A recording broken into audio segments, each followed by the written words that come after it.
On continue avec l'indicateur 9 de la certification Calliope. Donc, pour rappel, c'est une série d'indicateurs sur les indicateurs Calliope qui concernent uniquement les actions de formation qui sont non certifiantes. Tout ce qui concerne les actions de formation certifiantes, la VAE, les bilans de compétences ou les CFA, vous retrouverez toutes ces informations directement sur mon site certiformat.fr. Concernant cet indicateur 9, donc on va voir sur le guide de quoi il s'agit. Je ne vais pas vous mentir, ça c'est mon indicateur préféré. Pourquoi? Parce que je pense que c'est l'indicateur le plus parlant sur les organismes qui ont bien construit leur démarche qualité. Si vous avez bricolé, ça se voit directement sur cet indicateur 9 et surtout c'est ce qui va faire la différence sur l'audit de surveillance. Si vous avez bien préparé cet indicateur 9 et tous les autres, si vous avez bien automatisé tous les process, ça doit rouler naturellement puisque tout a été processé, a été automatisé. Et croyez-moi, ça fait vraiment la différence pour l'audit initial, mais surtout pour l'audit de surveillance et surtout pour la mise en œuvre de votre démarche qualité. Si on rentre dans détail dans cet indicateur 9, excusez-moi, le prestataire informe les publics bénéficiaires des conditions de déroulement de la prestation. Niveau attendu, les modalités d'accueil et les conditions de déroulement de la prestation sont formalisées et diffusées.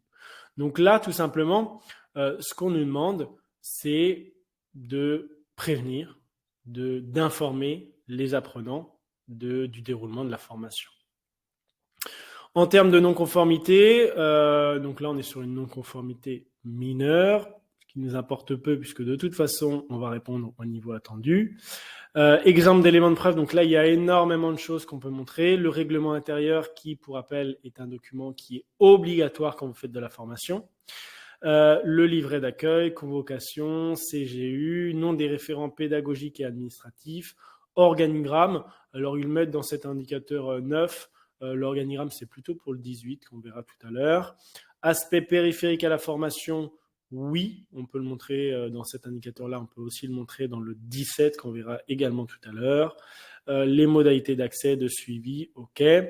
Pour la FOAD, donc les formations à distance, modalité d'accès au LMS. Donc ça, c'est toutes les informations qui concernent le LMS, donc votre petit logiciel, votre solution pour dispenser les cours en distanciel. Plateforme d'apprentissage, OK. L'assistance technique et pédagogique, donc ça, c'est quelque chose qui a été rajouté dans la dernière version du référentiel. C'est très important. Ça l'est aussi lorsque vous créez votre organisme de formation. Voilà, si ce sont des formations en distanciel, ils sont beaucoup plus regardants sur l'assistance technique et pédagogique qui est proposée pendant la formation. Modalité de réalisation des séquences de formation à distance. OK, donc vous voyez, ça c'est vraiment quelque chose qui a été rajouté lors de la dernière version actualisation du guide. Donc c'est très important si vous faites de la formation à distance. Nota bene, donc les documents peuvent être adressés aux bénéficiaires par mail ou par courrier. Ils peuvent aussi être disponibles sur le site internet ou affichés dans les locaux et les bénéficiaires doivent en être informés. Donc ça, on verra comment on traite cette partie-là. Pour un public mineur, donc généralement, ça, c'est pas ce qui nous intéresse, nous, pour les formations pour adultes. Mais l'information doit être transmise également aux responsables légaux. Et si les prestations se déroulent en entreprise, le règlement intérieur de l'entreprise est applicable concernant les mesures de santé et de sécurité. Ça, c'est très important pour Calliope, mais surtout en cas de contrôle de l'adresse. Si vous avez des formations, vous dispensez des formations dans votre local, dans ce cas-là, c'est votre règlement intérieur qui prime.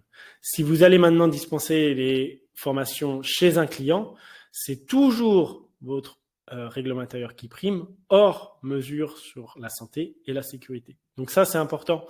Même si vous allez chez vos clients, ce sont vos règles qui priment, à part santé et sécurité.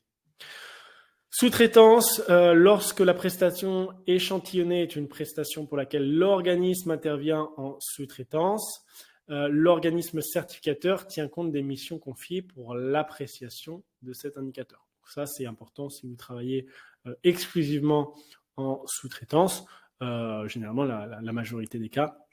vous êtes donneur d'ordre, vous travaillez pour les clients en direct. Donc, ce qui nous intéresse, c'est vraiment ce qui est dans cette première partie. Si on retourne sur le PowerPoint d'explication, donc en introduction, les documents, donc ça c'est ce qu'on a vu sur le guide juste avant. Les documents peuvent être adressés aux bénéficiaires par mail ou par courrier. Bon, on est en 2024, presque en 2025, donc par courrier on évite et on va plutôt le faire par mail. Et c'est pour ça que je vous disais que c'est mon indicateur favori, parce que vous allez voir que si on automatise l'envoi de mail, vous n'avez rien à faire sur cette partie-là. Tout part automatiquement et juste ce que vous avez à faire, c'est de dire tel apprenant, Maxime Pellerin rentre en formation le 11 décembre et à partir de là, tous les mails sont envoyés automatiquement. Ça demande un petit peu de travail au départ, mais croyez-moi, pour le guide de surveillance et pour la mise en œuvre de la démarche qualité, c'est génial parce qu'on n'avait plus à traiter cette partie-là. Pour le public mineur, on a déjà parlé. Si les formations ou les prestations se déroulent en entreprise, règlement intérieur de l'entreprise est applicable concernant les mesures de santé et de sécurité. On en a déjà parlé, mais c'est tellement important que je me répète. Si vous intervenez dans des entreprises, c'est votre règlement intérieur que vous devez avoir, parce que c'est obligatoire, qui prime, hors mesures de santé et de sécurité. Si on continue, hop, donc qu'est-ce que vous pouvez transmettre aux apprenants en termes d'information? Vous pouvez transmettre la confirmation d'inscription, nom de formation, objectifs de formation et les objectifs pédagogiques, date et heure de début, lieu de formation, les contacts, le test de positionnement. On l'a vu tout à l'heure. Vous pouvez aussi mettre un lien. L'apprenant clique, répond au test de positionnement. Vous avez tout. Information pratique. Donc, qu'est-ce que vous pouvez envoyer comme mail? Là, on se base surtout sur une série d'emails que vous pourriez envoyer. Information pratique, nom et contact des référents, présentation des équipes, prochaines étapes, instruction logistique, le transport, comment faire pour venir au lieu. Si c'est un lieu que vous louez, par exemple, ce sont vos locaux, comment on fait pour venir? Est-ce qu'il y a des stationnements? Si la formation dure sur plusieurs jours, où est-ce que je peux dormir? Où est-ce que je peux manger le soir, le midi? Si ce sont des formations en distanciel, quel est le lien de connexion? Voilà, tout ça, ça vous paraît logique, mais vous voyez qu'il y a quand même énormément de choses qu'on peut envoyer en amont de la formation. Rappel de la formation et liste des vérifications. Ça peut être aussi pour l'entreprise ou pour le bénéficiaire. Rappel des derniers détails de la formation, le matériel et les équipements qui sont obligatoires. Donc, apprenant, n'oubliez pas votre ordinateur. Entreprise, n'oubliez pas de nous mettre à disposition une salle calme avec des chaises, des tables, un paperboard, avec le chauffage parce que c'est l'hiver et il fait très froid. Voilà, toutes ces choses-là, vous pouvez les répéter ou les compiler dans un mail que vous envoyez en amont de la prestation. Pendant la prestation, qu'est-ce que vous pouvez envoyer comme mail? Au niveau du commencement de la prestation, rappel des objectifs, indicateur 5, un livret d'accueil, donc ça c'est important. C'est un gros morceau pour moi, c'est quand même important d'avoir un livret d'accueil qui récapitule un petit peu toutes ces informations-là que vous pouvez envoyer dans un mail, sur un lien, l'apprenant clique et il a accès au livret d'accueil. Donc vous verrez dans le pad de documents, il y a un livret d'accueil qui est assez complet, qui est assez bien fait, que vous pouvez utiliser tel quel. Les ressources complémentaires, donc ça on le verra plus tard, ça fait partie d'une demande Calliope, indicateur 19. Vous devez transmettre en fin de formation des ressources complémentaires pour que l'apprenant puisse aller plus loin s'il le souhaite dans les enseignements. Dysfonctionnement, indicateur 31. Donc tout ça, on reviendra là-dessus, mais vous voyez que tout est lié. Encore une fois, les indicateurs, le 9 là, avec le 5, avec le 19, avec le 31, avec le 17 aussi. Voilà. Il y a plein de choses qui sont liées dans cette certification Calliope et profitez-en pour répondre à un indicateur, pour le lier aussi avec d'autres indicateurs de la certification Calliope. Pendant la formation, rappel des activités et des sessions du jour ou de la semaine, travail à rendre, webinaire. Ça peut être aussi, si vous êtes le mardi, n'oubliez pas que la prochaine session en distanciel aura lieu jeudi à 16h. Ça, vous pouvez le mettre aussi dans un mail. Les évaluations de mi-parcours et retour sur la formation. Donc ça, c'est plutôt sur des formations qui sont longues. Si c'est une formation d'une journée, bien évidemment, n'allez pas envoyer un mail à midi pour savoir comment se déroule la formation. Par contre, si c'est une formation qui dure sur plusieurs semaines, plusieurs mois, vous pourriez envoyer un mail et dire tiens, le 14 octobre, on va discuter ensemble, voir comment ça se passe et si on peut adapter des choses. Ça tombe bien, ça fait partie de l'indicateur suivant, l'indicateur 10. L'évaluation finale, pareil, on pourrait avoir un email là-dessus sur la date, l'horaire, modalité, objectif. Encore une fois, ce sont des formations courtes, une journée, 2 journées. Il n'y a peut-être pas besoin d'envoyer un mail pour ça. C'est vraiment à vous d'adapter par rapport aux formations que vous dispensez et par rapport à ce que vous souhaitez faire. Et pour la fin de la prestation, on est toujours limite dans l'indicateur 9, mais des remerciements, lien vers d'autres formations, ça c'est important puisque encore une fois, vous venez de terminer une formation, mais vous avez votre client et s'il est satisfait, le client apprenant, s'il est satisfait, hop, on renvoie vers d'autres formations. Le plus important, c'est de trouver le client. Une fois qu'on l'a, et s'il est satisfait, on peut le renvoyer ensuite vers d'autres produits ou services que vous avez. Mesure de la satisfaction, indicateur 30, on verra tout à l'heure. Certificat de réalisation, c'est aussi un document qui est très important pour justifier, que ce soit pour l'OPCO ou pour l'employeur, que Maxime Pellerin il a bien réalisé la formation, il faudra envoyer un petit certificat de réalisation. C'est important et vous pouvez aussi l'envoyer à travers le parcours d'email. Donc vous voyez, il y a énormément de choses qu'on peut envoyer. Je ne vous dis pas qu'il faut envoyer une dizaine d'emails, c'est pas du tout ça, mais c'est à vous de piocher. Peut-être qu'en 2-3 mails, c'est largement suffisant avec les rappels. On n'a pas parlé non plus des conventions de formation, de tout ça, mais tout ça, vous pouvez l'intégrer dans les parcours d'email et automatiser tout ça. Donc ça, généralement, c'est des choses qu'on voit en accompagnement et qui ne sont pas forcément expliquées dans le pack de documents Certiformat. Ce qu'on retrouve dans le pack de documents, comme je vous l'ai dit, il y a énormément de choses pour cet indicateur 9. Contrat ou convention de formation. Contrat, personne physique, convention, personne morale. Donc, si vous allez former des salariés d'une entreprise, c'est une convention de formation. Si vous allez former Maxime Pellerin qui n'a pas d'entreprise, dans ce cas-là, c'est un contrat de formation. J'ai mis aussi des CGV, un contrat de droit à l'image qui n'est pas demandé pour Calliope, mais ça me semblait important de le mettre. Certificat de réalisation, des informations périphériques à la formation. Donc, dans ce document-là, c'est, comme je disais tout à l'heure, si votre formation dure plusieurs jours, comment on fait pour s'y rendre? Où est-ce qu'on peut dormir le soir? Où est-ce qu'on peut manger le soir? Et le midi d'ailleurs. Donc ça, c'est important. Et vous retrouvez un modèle aussi dans le pack de documents. Des livrets d'accueil x2, un plutôt orienté formation en présentiel, l'autre plutôt orienté formation en distanciel. Vous avez un règlement intérieur. Encore une fois, ça c'est indispensable quand vous débutez dans la formation. Vous devez, lors des 3 premiers mois, établir un règlement intérieur. Si vous avez un contrôle de l'adresse, ça sera obligatoirement regardé. Donc ça, c'est important. Et surtout des mails types x10, j'ai mis x10, mais il y en a probablement plus, des exemples de mails types que vous pourriez envoyer. Et surtout, là, c'est très simple pour vous, copier, coller dans un parcours d'email.